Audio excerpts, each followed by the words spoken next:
পবিত্র কৌশিকী অমাবস্যার পুণ্যময় সন্ধ্যায় দর্শন করার সৌভাগ্য হয়েছিল 51 সতীপীঠের অন্যতম পীঠস্থান চট্টগ্রাম সীতাকুণ্ড চন্দ্রনাথ ধামের শ্রী শ্রী মা ভবানী মন্দিরে অনুষ্ঠিত বিশেষ পূজার। সকালের মিষ্টি বৃষ্টিপাত আর বিকেলের হালকা বৃষ্টি ও শীতল আবহাওয়া যেন চারপাশে এক অনন্য আধ্যাত্মিক আবেশ সৃষ্টি করেছিল।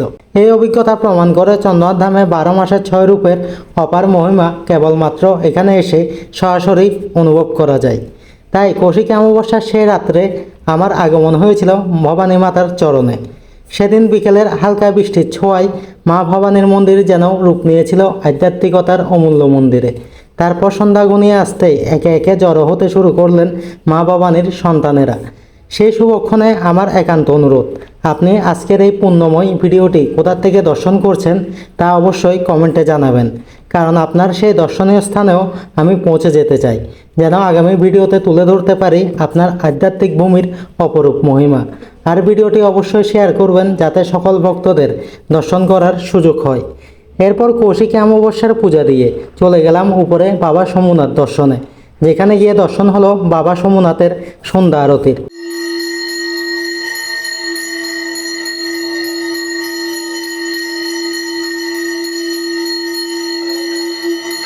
বাবা সোমনাথের আরতি দর্শনের পর আবারও ফিরে এলাম মা ভবানীর মন্দিরে। ততক্ষণে শুরু হয়ে গেছে মায়ের বিশেষ পূজা। আর সেই পুণ্যময় ক্ষণে লাইট আর মোমবাতির আলোয় মা ভবানী যেন হয়ে উঠলেন আরও জাগ্রতময়ী। এদিকে একে একে মায়ের সন্তানেরাও এসে উপস্থিত হয়েছেন, কেবলমাত্র তার আরাধনায় মিলিত হয়ে ভক্তির সাগরে নিমজ্জিত হওয়ার উদ্দেশ্যে।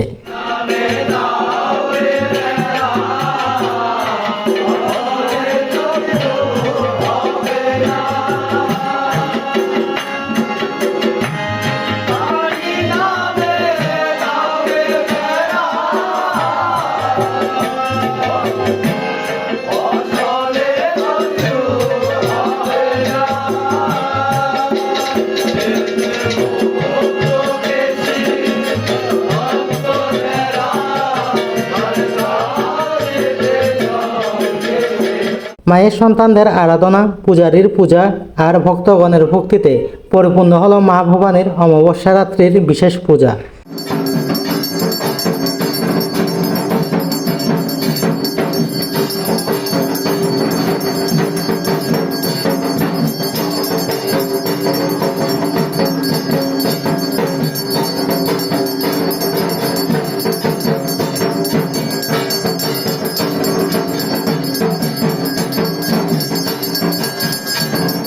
গতকালকের মন্দির প্রাঙ্গণ সত্যি হয়ে উঠেছিল অপূর্ব। অসংখ্য ভক্তের উপস্থিতি চারপাশকে ভরে তুলেছিল আনন্দ আর ভক্তির আলোয়। ভক্তরা নিজ হাতে নিচেও জগৎ কল্যাণে মোমবাতি জ্বালিয়ে পুরো মন্দিরকে আলোকিত করে তুলেছিলেন।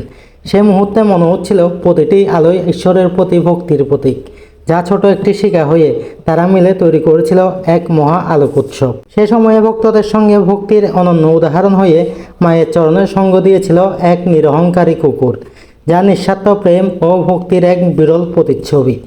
এরপর আরতি শেষে সকল ভক্তদের প্রদান করা হলো চরণামৃত ও মায়ের অমূল্য আশীর্বাদ। এরপর এলো মায়ের ভোগ দর্শনের পুণ্যক্ষণ, যে ভোগ দর্শনে কাটে জীবনের সকল দুর্ভোগ আর ভরে ওঠে শান্তি ও কল্যাণে। ভোগ নিবেদন শেষে সকল ভক্তই একত্রে বসে প্রসাদ গ্রহণ করলেন, যে প্রসাদ গ্রহণে সৌভাগ্য লাভ হয়। সবশেষে ভক্তিতে পূর্ণ হৃদয় আর শান্ত মন নিয়ে ফিরে এলাম, কিন্তু ফিরে এসেও মনে হচ্ছিল মায়ের কৃপাধারা এখনো আমাদের সঙ্গেই রয়েছে, প্রতিটি নিঃশ্বাসে, প্রতিটি অনুভূতিতে। জয় মা ভবানী।